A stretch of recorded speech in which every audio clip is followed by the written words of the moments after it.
Hello everyone, welcome to Ethionews, your go-to spot for the latest and most important news from Ethiopia. Whether it's breaking headlines or updates on current events, we've got you covered. Ethiopian Parliament approves controversial law granting legal immunity to undercover agents. The House of People's Representatives has passed a controversial new law that grants legal immunity to undercover investigators for crimes committed during operations, except in cases of murder. The law states that investigators will not be held criminally responsible for actions committed without their consent and beyond their control, including offenses like possessing property linked to crimes or financially supporting organized crime, if done in the course of undercover work. A key aspect of the law is its retroactive application for the past 10 years, which has sparked strong opposition in Parliament.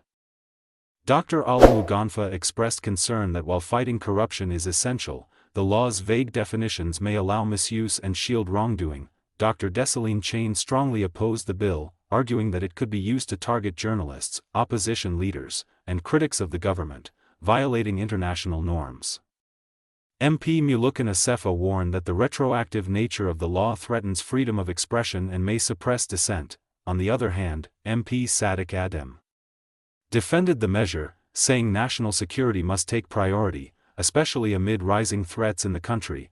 Isa Burrow, deputy chair of the Legal Committee, clarified that the law is not aimed at any specific group but is intended to respond to increasing acts of sabotage and instability. The bill was approved by majority vote, with 3 objections and 1 abstention. While supporters say it's a vital tool to fight organized crime, critics warn that it could erode human rights, press freedom, and legal safeguards in Ethiopia.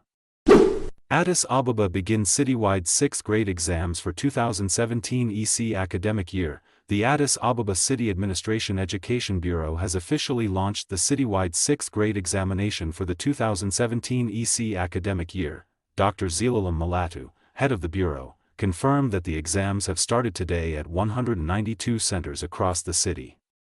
To ensure a smooth and peaceful process, a command post structure has been established, monitoring the exam from the city level down to individual schools.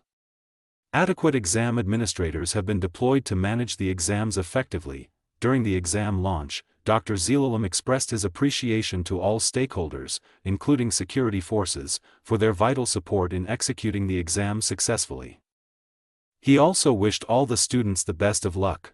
This year, a total of 80,313 6th-grade students are participating in the exam over 3 days, across 5 education modalities.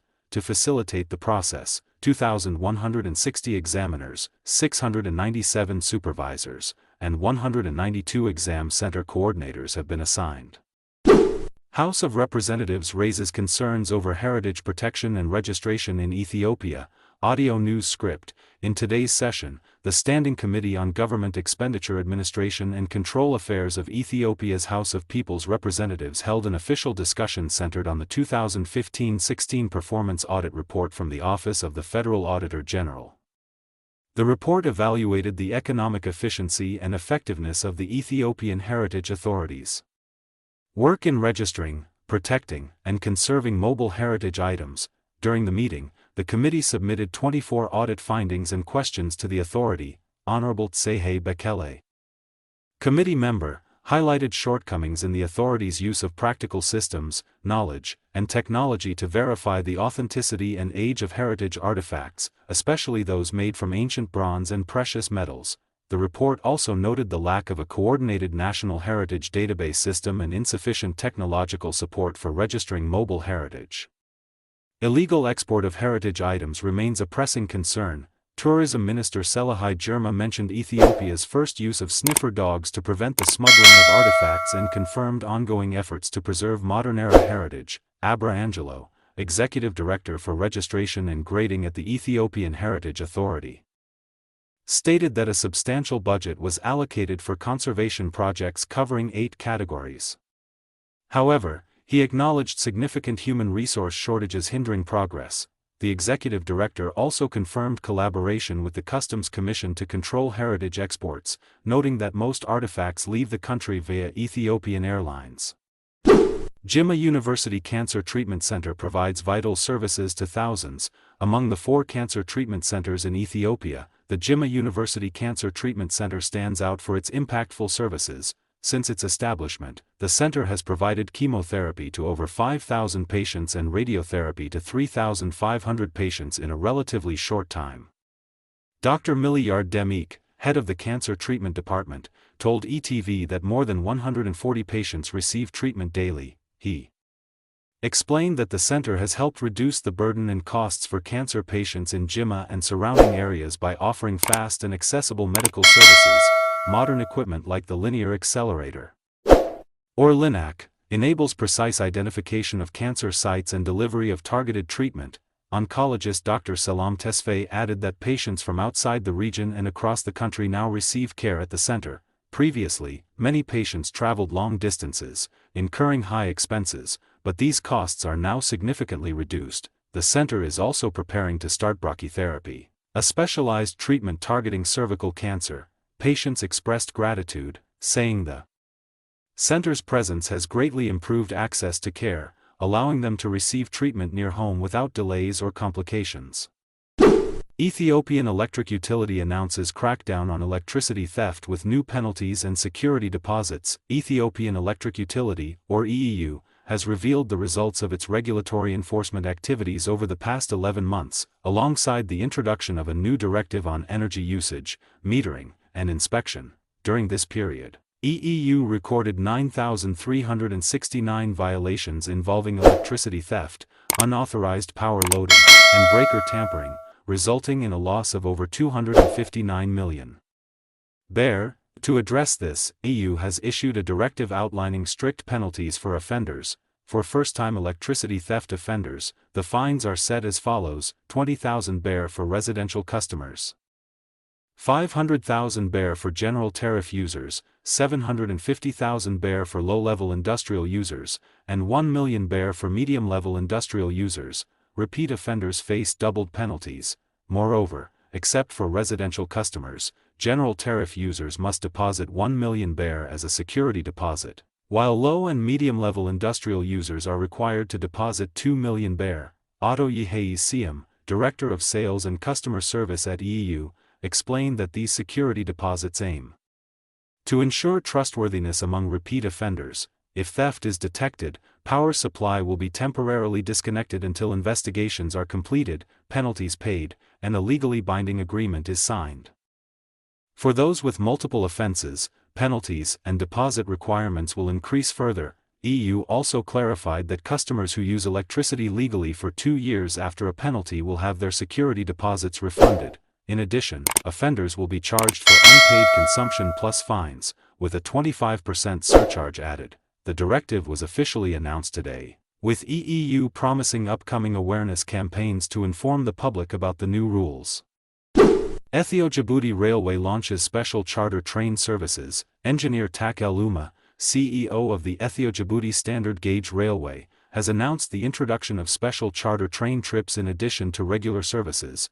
In a recent social media update, the CEO highlighted that alongside the standard train journeys available via online ticket booking, the company now offers comfortable, fast, and exciting charter train services. These charter trips are tailored for customers seeking customized travel experiences, whether for special events, exclusive trips, or organizational needs. Passengers can enjoy stunning scenic landscapes and natural beauty along the route from Legetafo to Dire Dawa, with options to travel all the way to Djibouti at a reasonable price. The Ethio-Djibouti Railway promises a safe, comfortable, and affordable journey with a unique onboard experience for all travelers.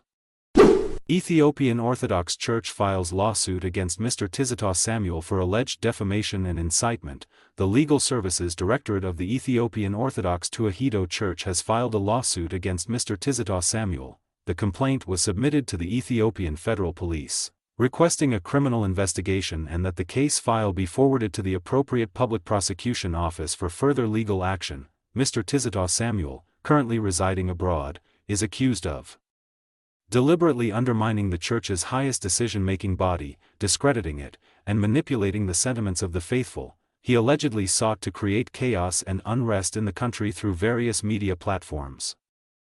including his YouTube channel, which has over 5,000 followers, where he is said to have made insightful and defamatory statements. Additionally, Mr. Tizitaw is accused of publicly insulting the Holy Fathers, monks, and servants of the Ethiopian Orthodox Tewahedo Church, as well as mocking the church's sacred texts, including religious, historical, hagiographic, and doctrinal writings. He also reportedly insulted saints honored by the church and ridiculed the church's holiness, acts considered criminal offenses under Ethiopian law. The Directorate has presented 7 charges detailing these offenses and has urged the authorities to hold Mr. Tizitaw legally accountable.